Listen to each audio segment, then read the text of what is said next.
Stay tuned for Captain Tracy Began of the Living Beyond Pain podcast, produced by the Defense Health Agency. Welcome back to the Living Beyond Pain podcast. Today we're going to be talking about mindfulness and the impact that it really can have on chronic pain. We are fortunate to have Commander Bill McNulty. Thank you, Captain. It's a pleasure to be here. Thanks for having me. So mindfulness is a really hot topic right now. There's a lot of information out there about mindfulness, about what it can do for your body and your mind. Can you help us make sense of all that information and give us first just a definition? What is mindfulness? Well, you're right. It's definitely very popular these days, but it's actually something that has been around really as long as human beings have been around. It's sort of a quality and a characteristic that is natural to human beings. And the definition that I like for mindfulness is one that was developed by a man named Dr. Jon Kabat-Zinn, who created mindfulness-based stress reduction. And he says that mindfulness is the awareness that results from paying attention to the present moment on purpose, non-judgmentally. That's a pretty simple definition, but when you attempt to start doing that, you quickly discover it's quite difficult. I know for me, sometimes I just go on autopilot on my way to and from work because I'm thinking about all the things I have to do when I get to work. On the way home, I'm thinking about I need to make dinner, what activities the kids are doing. And so sometimes I feel like it's really difficult to slow down and be in the present moment. You're absolutely right. That's what makes it so difficult to do that simple act of paying attention to the present moment on purpose, non-judgmentally. We hardly spend any time in the present moment. If you think about where our mind goes, it's very much like you described. We are almost always traveling forward in time to, anticipate a problem that's coming or how we're going to take advantage of an opportunity that might come along. Or we're fantasizing about some time when, such and such difficulty is done and life is going to be so much better. And if we're not doing that, then maybe we're traveling backwards in time, remembering this awkward conversation that just happened, or some terrible event that maybe happened 5 years ago. Or we're fantasizing, or rather maybe reminiscing about some time before such and such bad thing happened and life was so much better. And in the moments when we are present, when we see what's really happening, it's hardly ever without judgment. We are really quick to evaluate our experience as something that we like and we want more of, or something that we do not like and we have to get rid of. And when we make those sorts of judgments of our experience, even though we do it real kind of quickly and almost automatically without thinking, it has a really profound effect of our experience of that moment. It's not as if I'm suggesting that we just stop judging or making judgment calls and using our abilities of critical thinking, for example. We have to do this in order to get by in the world. When we talk about non-judging in the context of mindfulness, it has to do with the quality of relationship that we adopt towards like what we're noticing inside our own skin, or the thoughts or feelings or physical sensations that we're experiencing, relating to them in a way that doesn't automatically judge them as bad or as good, but just rather observes them as experiences that are happening in the present moment. So an example of that might be if I'm driving to work and I'm stuck in traffic and I have the thought, I might be late. I'm going to get in trouble. And so now suddenly my heart is racing and I've got a sick feeling in my stomach. And this is not helping me get to my meeting any faster, but it's sort of a byproduct of my assessment of my situation as not good. So you talked about the paying attention on purpose, just paying attention non-judgmentally. And that sounds like a really difficult thing to do. Mindfulness is about awareness. At its root, I would argue mindfulness is all about awareness. And oftentimes when we are able to simply be aware of our experience, non-judgmentally, then oftentimes relaxation will follow on quite naturally without any effort from us. And so while there are ways that we can deliberately seek to and actually be really quite effective at increasing relaxation in our body, mindfulness invites us to change our relationship to our experience and just observe it differently or, well, non-evaluatively, getting curious about what's happening without trying to judge it as good or bad, or without trying to make it any way other than it is. And interestingly, what we discover is that when we do that, frequently, the pain will change and relaxation will quite effortlessly follow. And even if it doesn't, by just observing our experience non-judgmentally, well, now we're no longer kind of at war with ourself. We're not at war with some aspect of our experience. We're not fighting our pain. We're kind of living with it, carrying it with us with more, you might say, patience and ease of mind. And with that comes more room to maneuver, to respond more creatively in terms of how we're going to work with it and live with it.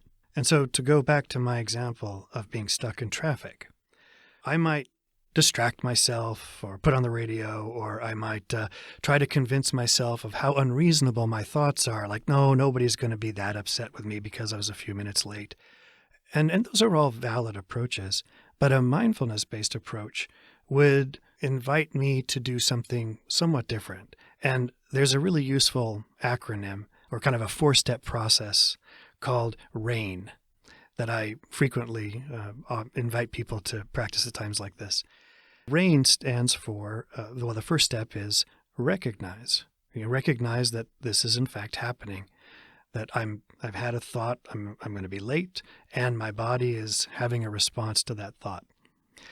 And then the next step, the A in RAIN, is to allow it to happen. Not try to suppress it, not try to distract myself from it. Just let it unfold as it will. Now that's a little harder to do often than just to say, okay, just allow it. But with practice, we can get better at that. The next step, the I in RAIN, is investigate. So this is where we get curious about what is actually happening in our body in this particular moment. Not only do we allow it to happen, but we kind of turn our attention to it and we really notice, okay, so where do I feel this frustration or this agitation? Is it in my chest? Is it, I notice tightness in my jaw, my face is flushed, my respiration, my breathing is shallow and rapid. Not trying to change anything, just observing it with as much depth and precision as possible. And then the last step, N, I've already kind of spoken to, but it's note. Right? We note what we find there and kind of just label it. We can just say, tension, heat, urgency, and impulse to act. And with whatever words we can think of. And honestly, if we can't even think of the word to describe what it is we're noticing, that's fine too. Just the simple act of noticing, like, gosh, I don't know how to describe this, but I see it. All of this functions to put a little distance and perspective between us and what we're experiencing. Making it a little easier for us to give it room just to be there. And I really think that can be the challenge for us. Yeah, and sometimes, as you point out, when sensations are really quite intense, practicing RAIN can be pretty challenging. The question that one might ask oneself in the investigation stage to help kind of get that shift of mind towards curiosity, we can ask ourselves questions like, what is the shape of this sensation? What if I could touch it or hold it? Would it be heavy? Would it be light? Would it be rough or smooth? You can ask yourself, is it hot? Is it cold? What's its color? Is it one color? Is it many? Does it pulsate or is it static? And just get as curious and try to develop as rich and full a sense of this experience as possible. The one other thing, though, I'd like to add about that in working with sensations of real intensity, it's an idea that we take from the medical world, and it's a concept called titration. And by titration, we mean you get to kind of dial it up or dial it back little by little. And so in this case, if a sensation is really intense, then perhaps you could practice RAIN with it just for a second or two, maybe like one breath. And then you back off, and maybe you send your attention somewhere else, to another part of the body that's not feeling pain, for example. And then when you're ready, you come back to it, and maybe you linger a little while longer. And the point is that you get to decide how close you get, how long you stay there. And as you do that, then we come to discover, hey, we have a little more control and agency in this process and how we relate to our experience of pain than we might otherwise assume. With the different hats we wear and the different roles we have in our life, taking away that judgment, whether it's a parent who is feeling guilty because they can't engage with their child at the playground, or, playing soccer with their child, or if it's a soldier or a veteran who used to be very physically active and now there's some limitations because of how their chronic pain is impacting them. Something I've found with the patients I've worked with chronic pain is when they start to incorporate some of these strategies and really developing a practice of mindfulness, they start to become more aware of when they do have their good days, when they're not having flare-ups, that they're enjoying interactions with people, they're able to engage in enjoyable activities, and they're more aware of that, and that's taking up more space than the pain that's been dominating their awareness. Well, I think just to begin, I want to agree with you and reiterate that this is an ability that we all possess, but like the ability to speak a language or to play an instrument. But we cannot simply just pick up the guitar, for example, and start doing it. It requires practice for us to refine our abilities, and this is no different. And so to answer your other question, how do we go about developing those abilities? The first step is, I would say, dedicating a regular amount of time every day, maybe 10 or 15 minutes, to practicing mindfulness, practicing paying attention to the present moment on purpose, non-judgmentally. And fortunately, there are many, many tools and resources that can help us with this. There are several app-based platforms. Mindfulness Coach is one, and I think there's the Military Meditation Coach podcast. Those are both free, and there are also several commercially available mindfulness apps as well. So that just reminds me of, for our military folks and our veterans that have ever had to do a PT test in the military, and you see those guys out there that 2 weeks before the PT test, they're trying to get in shape for the PT test, and it's typically not very effective for most folks. So what you're telling us is that mindfulness is really a practice that needs to be developed and practiced consistently. Is that accurate? Yeah, I completely agree. If you think about mindfulness training like physical training, you don't have to join a gym and spend a whole lot of money in order to exercise.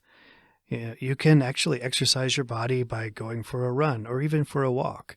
And so you don't have to go to a Zen monastery or go on a retreat in order to begin to practice mindfulness and have a really robust mindfulness practice. If we can be aware of it and we can become aware of it on purpose, whatever that is can be the grounds for a really vibrant mindfulness practice.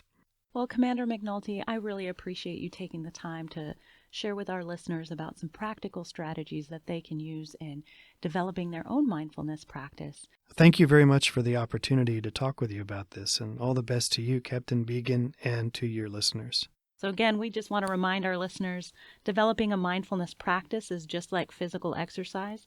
You're going to get the most out of it by developing a consistent routine, and you're going to see the long-term results by being consistent and keep going at it. But again, it doesn't have to dominate your life. You don't have to become a Zen master.